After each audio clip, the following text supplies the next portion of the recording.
तो आज हम बात करेंगे योग की परिभाषा, डेफिनेशन ऑफ योगा। पहले हम बात कर चुके हैं योग का अर्थ, और आज हम बात करेंगे योग की परिभाषा। तो जो भी योगा से रिलेटेड कोर्स कर रहे हैं या कोई डिग्री ले रहे हैं तो वो इस वीडियो को देख सकते हैं। तो चलिए आज हम स्टार्ट करते हैं इस वीडियो को।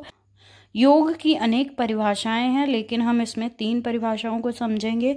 जो है सांख्य दर्शन के अनुसार योग की परिभाषा क्या है, जिसमें कहते हैं प्रकृति व पुरुष के पार्थक्य को जानकर पुरुष का शुद्ध रूप में अवस्थित होना ही योगा है। सांख्य दर्शन में 2 तत्व माने गए हैं, एक प्रकृति होता है और पुरुष।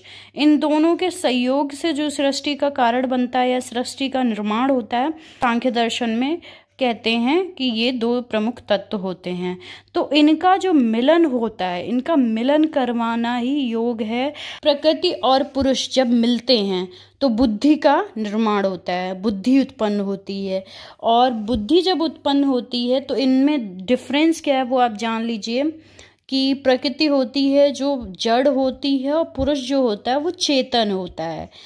प्रकृति जो होती है वो अविद्यात्मक होती है और पुरुष जो होता है वो ज्ञान स्वरूप होता है।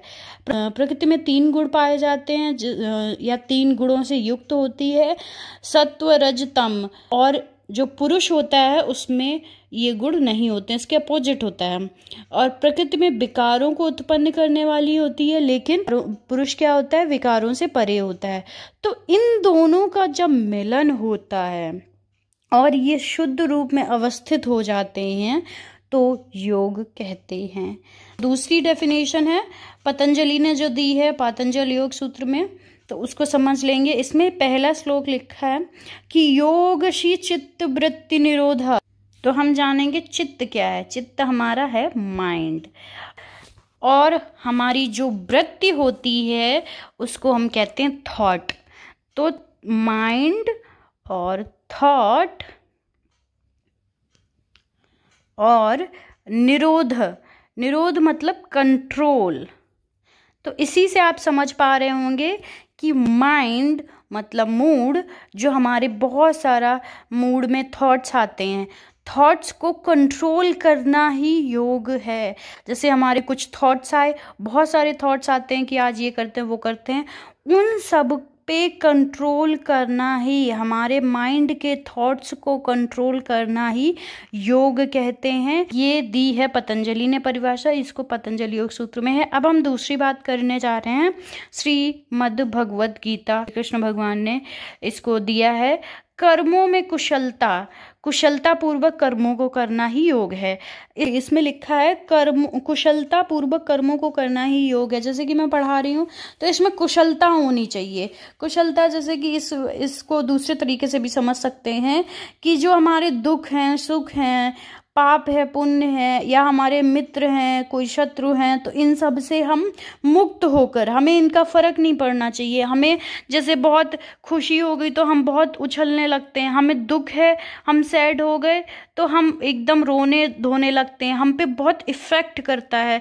तो इन सब से जब हम मुक्त हो जाते हैं और जब हम समान व्यवहार करने लगते हैं या अपने जीवन को हम अच्छे से समझ जाते हैं और इतना विकास हो जाता है हमारी क्षमताओं का, जब हम उच्च स्तरीय हो जाते हैं योग की सहायता से, तो इसको हम कहते हैं कर्मों में कुशलता। जो हमारे कर्म हैं उनमें हम कुशल हो गए हैं और हम अपने कार्यों को अच्छे से कर पा रहे हैं। नेक्स्ट टॉपिक है हमारा योग का महत्व क्या है। तो आज हम इसकी बात करेंगे, इम्पोर्टेंस ऑफ योगा। तो इसमें है कि भारतीय धर्म या कोई दर्शन हो, उन सब में ही योग का बहुत महत्व रहा है।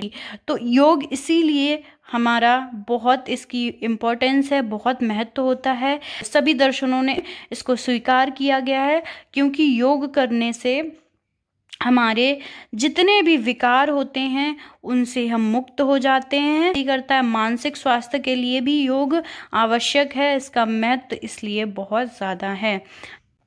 वहीं हम बात करेंगे कि आधुनिक युग में योग क्या महत्व क्यों बढ़ गया है, क्योंकि अब इतना ज़्यादा हम लोग बिजी हो गए हैं कि हमें समझ ही नहीं आता है कि हम क्या चाहते हैं। हम लोग परेशान रहने लगे हैं, हमारा मन व्याकुल रहता है, हम सोचते हैं कि आज ये कर लें, कल वो कर लें, और इस कारण हम बहुत परेशान हो जाते हैं। तो इन सब को दूर करने के लिए योग बहुत आवश्यक है। योग की सहायता से हम अपने मन को, शरीर को तनाव मुक्त कर पाते हैं। और जब हम योग करते हैं तो हमारा मन शांत होता है। जो भागम भाग भरी जीवन हो गया है, इसमें बहुत सारे रोग उत्पन्न होने लगे हैं, पहले इतने रोग नहीं होते थे, उन सब को दूर करता है योग। तो इसलिए वर्तमान में हमारे लिए योग बहुत ज़्यादा आवश्यक हो गया है, इसीलिए इसका महत्व बढ़ गया है। कई लोग इसको प्रमोट भी कर रहे हैं कि योग सबको करना चाहिए, जिससे कि हम तनाव मुक्त रहें, या फिर जो हमें प्रदूषण के कारण इतना सारा हमारे रोग हो जा रहा है, तो उन सब से दूर होने के लिए हम योग को करते हैं। तो इसका वर्तमान में भी बहुत ज़्यादा महत्व हो गया है।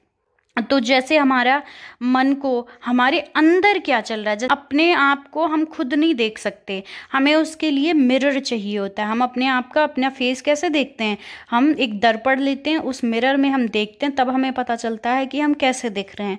तो वैसे ही योग है कि हम अपने अंदर देखने के लिए योग चाहिए।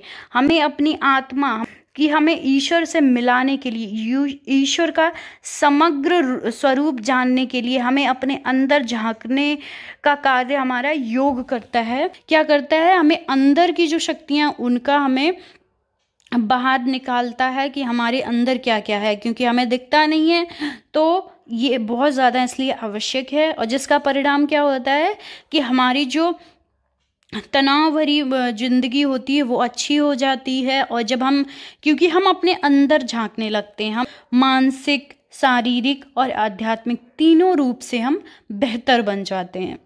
तो अब हम बात करेंगे योग का उद्देश्य क्या। एम ऑफ योगा, योग का उद्देश्य होता है कि हमारे जीवन का पूरा विकास करना, कह सकते हैं कि जीवन का सर्वांगीण विकास करता है।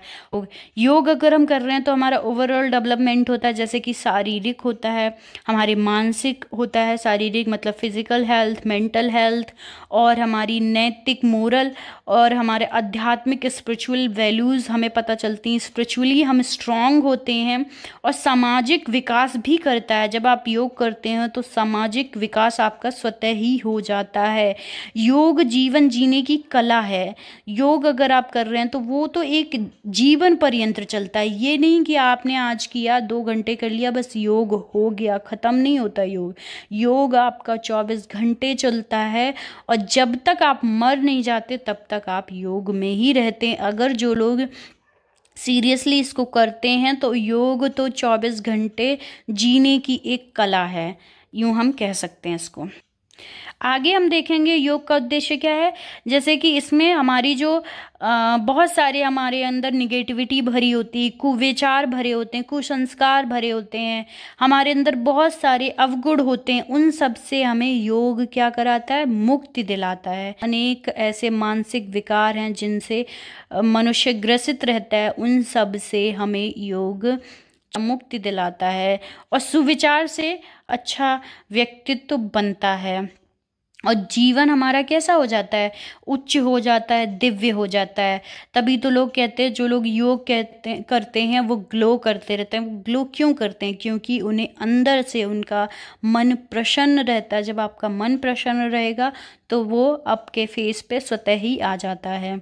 तो इसमें क्या और होता है, इसमें आत्मदर्शन होता है, जैसा कि मैं पहले ही बता चुकी हूँ कि हम अपने अंदर झांकते हैं, हम अपने आप को पहचानते हैं और आत्म साक्षात्कार करते हैं। और जब हमें ये चीज़ हो जाती तो हम क्या करते हैं, मोक्ष की प्राप्ति करते हैं।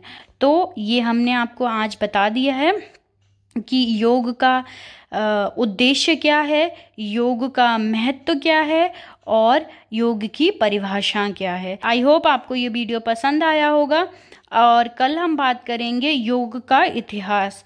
तो बी रेडी फॉर दैट। और अगर आज आपको वीडियो पसंद आया हो तो प्लीज़ वीडियो को शेयर करें, लाइक करें, सब्सक्राइब करें।